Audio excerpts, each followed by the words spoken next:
Coming from the Midwest, you anticipate that you're going to run into some unusual people and things out in this city. Los Angeles definitely doesn't disappoint. Rather, it's getting held at gunpoint outside of my apartment, or seeing a homeless man get run down in the streets of Ty-Town. All are things I'm not used to seeing coming from Indiana. I'm a dime a dozen out here. I came to Los Angeles to pursue the arts like every other schmo around.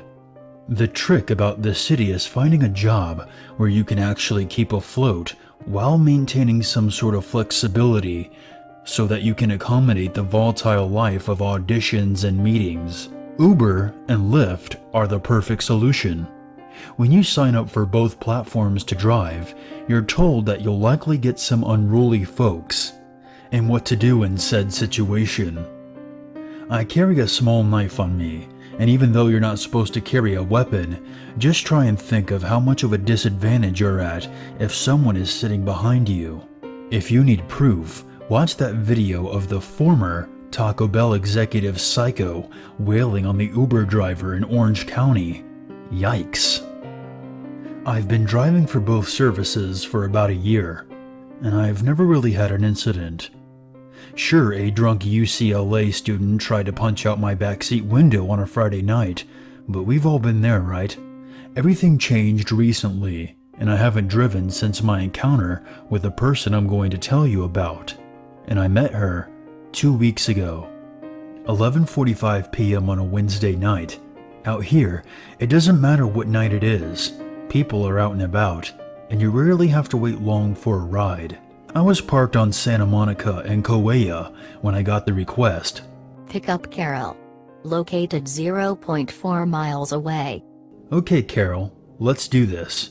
I arrive at the address given, but no one is outside, which is not unusual. I begin messing with the radio and getting out my AUX chord set in case Carol wants to play some sweet jams. And that's when my rear right side door opens. I look back and I'm a bit confused. Carol is old. I'm talking in her early 80s at least. Odd to see someone in this demographic this late on a Wednesday night, but I've had others in the same age range, so I read it off as not a big deal. "How's it going tonight, Carol?" I ask, but I get no response.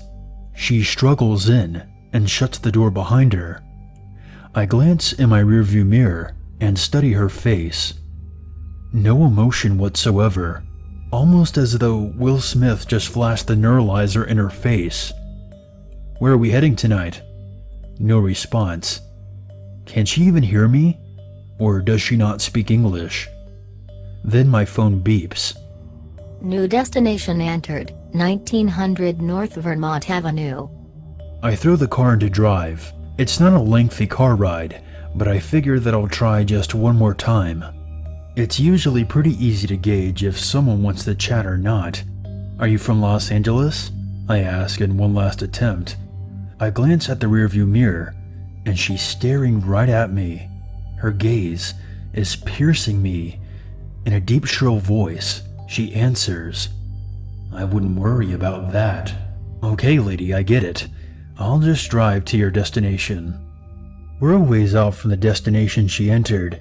Then she speaks up. "Drop me off at the next corner." I look up at the rearview mirror. Her eyes were still upon me, and I ask, "Are you sure? We're still a mile." "Just stop at the next corner," she snaps at me. I pipe the fuck down. Even my fully blooded Norwegian father didn't demand that kind of attention when he would speak up in a room. I wanted her out of my car, so I was happy to oblige. I pulled off on a quiet corner a few blocks off from Fountain Avenue.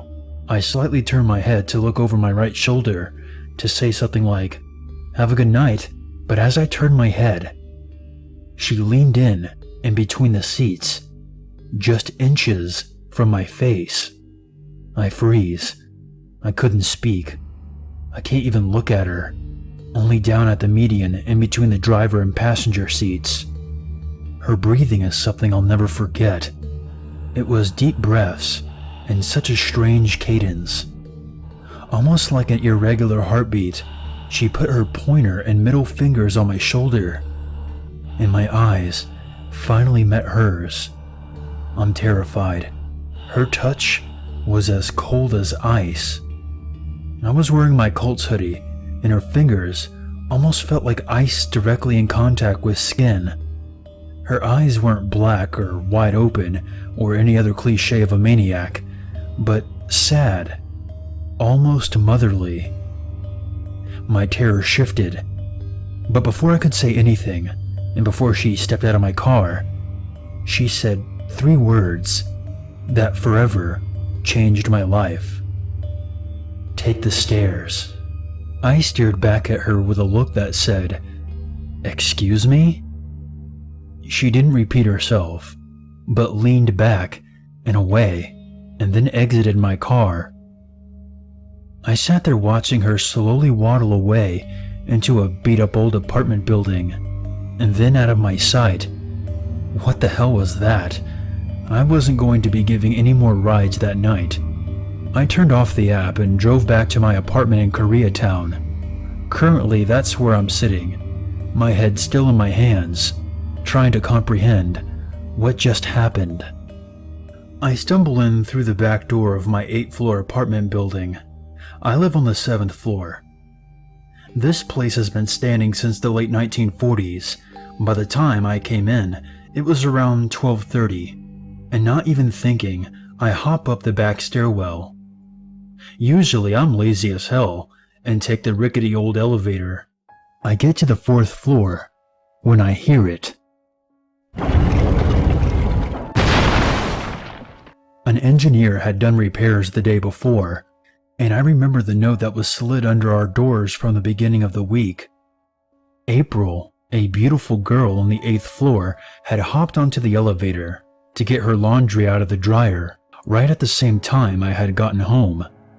2 of the main cables snapped, and the elevator crashed violently down to the ground floor, fell 7 stories. April's family came and got her stuff a week ago, and I'm still thinking about Carol's warning. Take the stairs.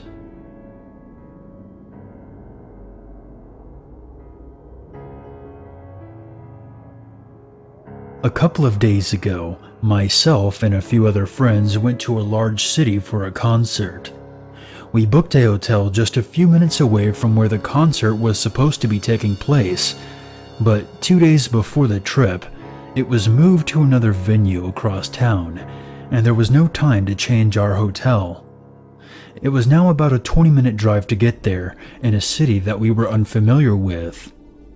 We decided it would be easier to use the Uber app for the first time to get a ride from someone who most likely knew where they were going, so we didn't have to worry about it. I was a little hesitant. The idea of riding with a random stranger who downloaded an app and decided to be an amateur taxi driver didn't sit well with me. But it was a lot cheaper than a taxi, and none of us had much cash on us, so this was really our only option. Things started out well enough. We booked the ride, the guy showed up within a few minutes, and we all piled in. He was nice enough. We made some small talk for a bit. Then we get to a residential neighborhood, and he tells us we're here. There was nothing even remotely close to a concert venue in sight.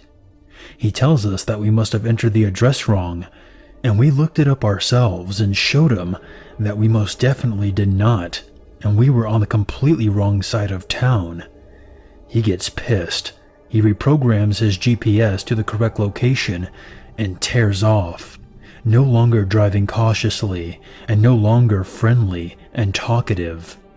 About a half an hour later, we're finally nearing our correct destination.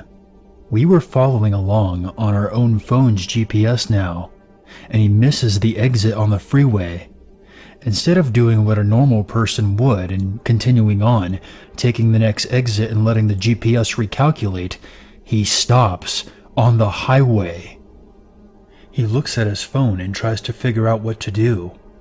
He then turns on his flashers and throws the car into reverse on the interstate like he's going to back up and take the exit.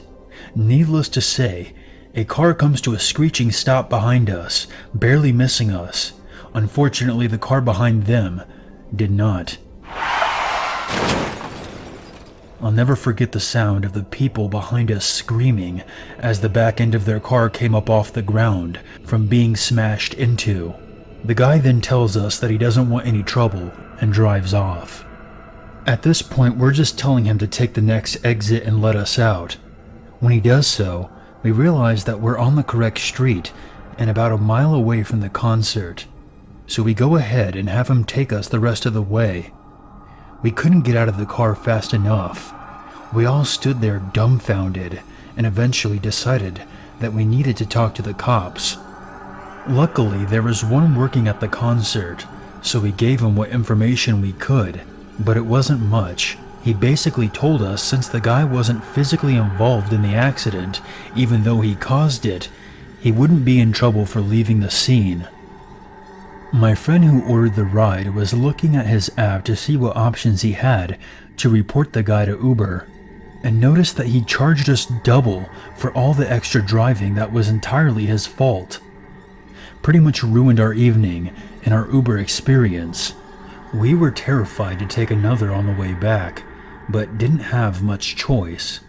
Luckily, the ride home was great. The driver was friendly and professional and had us back at the hotel in 15 minutes, instead of the 45 minutes of hell we had endured on the original trip.